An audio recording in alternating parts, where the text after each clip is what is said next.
ഇപ്പോൾ മൊഴി രേഖപ്പെടുത്തിയതിന്റെ വിവരങ്ങളാണ് പുറത്തു വരുന്നത്. കഴിഞ്ഞ ദിവസം തന്നെ പോലീസ് ഇത് സംബന്ധിച്ച മൊഴി രേഖപ്പെടുത്തിയിരുന്നു. ഇതിൽ പറയുന്നത് ഇങ്ങനെയാണ്: കുടുംബത്തിന് സാമ്പത്തിക ബാധ്യതയുണ്ട്,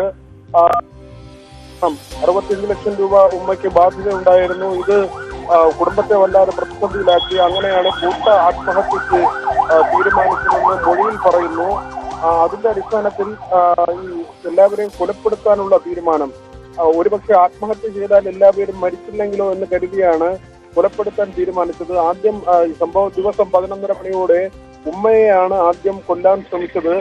എന്നാൽ ബോധരഹിതയായതുകൊണ്ട് തന്നെ ചുറ്റിക കൊണ്ട് തലക്കടിച്ച് കൊലപ്പെടുത്തിയെന്ന് പറയുന്നു. ചുറ്റിക വാങ്ങിയത് സംബന്ധിച്ച വിശദാംശവുമുണ്ട്. ആദ്യം ഉമ്മയെ കൊലപ്പെടുത്താൻ നോക്കിയ ശേഷം ഒരു ധനകാര്യ സ്ഥാപനത്തിൽ പോയി 1500 രൂപ വാങ്ങുന്നു. അതിനുശേഷം ചുറ്റിക വാങ്ങുന്നു. എലിവിഷം മറ്റൊരു കടയിൽ നിന്ന് വാങ്ങുന്നു. തിരികെ എത്തിയപ്പോഴാണ് ഉമ്മ മരിച്ചില്ല എന്ന് മനസ്സിലാകുന്നത്. തുടർന്ന് തലക്കടിക്കുകയാണ്. പിന്നെയാണ് മറ്റു കൊലപാതകങ്ങൾ നടത്തിയതെന്ന് പറയുന്നു. എന്നാൽ ഈ കുടുംബത്തിന്റെ സാമ്പത്തിക ബാധ്യതയുമായി ബന്ധപ്പെട്ട് അഫാന്റെ പിതാവിന്റെ അമ്മയ്ക്കോ അല്ലെങ്കിൽ അഫാന്റെ പിതാവിന്റെ ജ്യേഷ്ഠനോ അദ്ദേഹത്തിന്റെ ഭാര്യയ്ക്കോ ഒന്നും തന്നെ നേരിട്ട് ഏതെങ്കിലും തരത്തിലുള്ള ബന്ധമില്ല. ഈ കുടുംബത്തിന്റെ മാത്രം സാമ്പത്തിക ബാധ്യതയാണ്.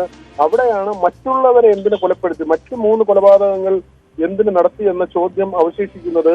പ്രതി അങ്ങനെ ആത്മഹത്യ എന്ന് പറയുമ്പോൾ പോലും ആ വീട്ടിലുള്ളവർ ആത്മഹത്യ ചെയ്യുന്നതിന്റെ യുക്തി ഉണ്ടെങ്കിലും മറ്റു ആളുകളെ എന്തിനു കൊലപ്പെടുത്തി എന്നതാണ് ചോദ്യമായി അവശേഷിക്കുന്നത്. അവിടെയാണ് ഈ പണം നൽകാത്തതിലെ വൈരാഗ്യം. അത് അഫാന്റെ പിതാവ് പറയുന്നത് ഈ ബാധ്യതയുമായി ബന്ധപ്പെട്ട കാര്യങ്ങളൊന്നും തന്നെ അഫാനുമായി ചർച്ച ചെയ്തിരുന്നില്ല, അതിന്റെ ഉത്തരവാദിത്വം അഫാന് നൽകിയിരുന്നില്ല എന്ന് പറയുന്നു. അവിടെ ഈ പ്രതിയുടെ മൊഴികളിൽ ചില വൈരുദ്ധ്യമുണ്ട്. ഇത് പൂർണ്ണമായും വിശ്വാസയോഗ്യമാണ് എന്ന് കരുതുക വയ്യ.